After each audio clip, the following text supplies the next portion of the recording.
ಗೊತ್ತಾಗಬೇಕು. ಜೊತೆಯಲ್ಲಿ ಇವತ್ತು ಬಿತ್ತನೆ ಯಾರು ಹಾಕಿದ್ದಾರೆ, ಬೀಜಗಳು ತಗೊಂಬಂದು ಬಿತ್ತನೆ ಮಾಡಿರ್ತಕ್ಕಂಥವ್ರು, ಗೊಬ್ಬರ ತಗೊಂಬಂದಿರ್ತಕ್ಕಂಥವ್ರು ಎಲ್ಲ ರೈತರು ಸಾಲ ತಗೊಂಬಂದಿದ್ದಾರೆ.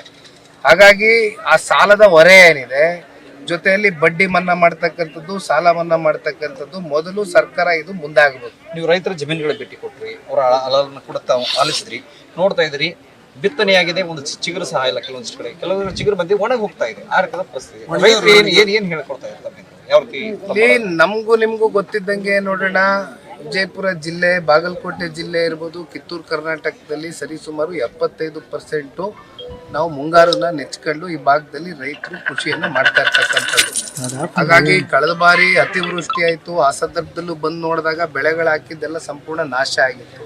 ಈ ಸಲ ಅನಾವೃಷ್ಟಿ ಆಗಿದೆ. ಒಟ್ಟಾರೆಯಾಗಿ ಪ್ರಕೃತಿಯ ವಿಕೋಪಕ್ಕೆ ಒಳಗಾಗಿರ್ತಕ್ಕಂಥವ್ರು ರೈತರು. ಇವತ್ತು ರೈತರನ್ನ ಉಳಿಸ್ಬೇಕಾಗಿರ್ತಕ್ಕಂಥದ್ದು ಸರ್ಕಾರದ ಕರ್ತವ್ಯ. ಹಾಗಾಗಿ ಸರ್ಕಾರ ಮುಂದಾಗಬೇಕಾಗ್ತದೆ. ಸುಮ್ಮನೆ ಇದರಲ್ಲಿ ತಾರತಮ್ಯ ಮಾಡ್ಕೊಂಡು ಕಾಲಹರಣ ಮಾಡ್ಕೊಂಡು ಮಾಡೋದ್ರಿಂದ ರೈತರ ಬದುಕಿನ ಜೊತೆ ಚೆಲ್ಲಾಟ ಆಡೋದು ಬೇಡ. ಜೊತೆಯಲ್ಲಿ ಇವತ್ತು ಮೇವು ಬ್ಯಾಂಕ್ಗಳು ಕೂಡ ಸೃಷ್ಟಿಯಾಗಬೇಕಾಗ್ತದೆ. ಹಸುಗಳಿಗೆ ಮೇವಿಲ್ಲ. ಹಾಗಾಗಿ ಇಲ್ಲೆಲ್ಲೋ ಪಾಪ ಕೊನೆಗೆ ರೈತರು ಕಸಾಯಿಖಾನೆಗಳಿಗೆ ಹಸುಗಳನ್ನ ಕೊಟ್ಟು ಏನೋ ಅದರಲ್ಲಿ ಬರುವಂಥ ಅಲ್ಪ ಸ್ವಲ್ಪ ದುಡ್ಡನ್ನು ತಗೊಂಡು ಹೋಗ್ತಕ್ಕಂಥ ಪರಿಸ್ಥಿತಿ ಬಂದಿದೆ. ಹಾಗಾಗಿ ಒಂದು ಮೇವು ಬ್ಯಾಂಕನ್ನು ಕೂಡ ಈ ಕೂಡಲೇ ಮಾಡಬೇಕು. ಮಾನ್ಯ ಸುರೇಶ್ ಬಾಬಣ್ಣವರು ಪಕ್ಷದ JDLP ನಾಯಕರು ಇಲ್ಲೇ ಇದ್ದಾರೆ.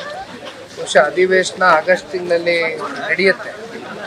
ಹಾಗಾಗಿ ಆ ಸಂದರ್ಭದಲ್ಲಿ ಜನತಾದಳ ಪಕ್ಷ ಒಂದು ಪ್ರಾದೇಶಿಕ ಪಕ್ಷ ಆಗಿ ರೈತರ ಪರವಾಗಿ ಕಮಿಟ್ಮೆಂಟ್ ಮಾನ್ಯ ಸುರೇಶ್ ಬಾಬಣ್ಣ ಅವರು ಇರ್ಬೋದು, ಕೃಷ್ಣಾರೆಡ್ಡಿ ಅವರು ತಂಡ ಬಂದಿದ್ವಿ.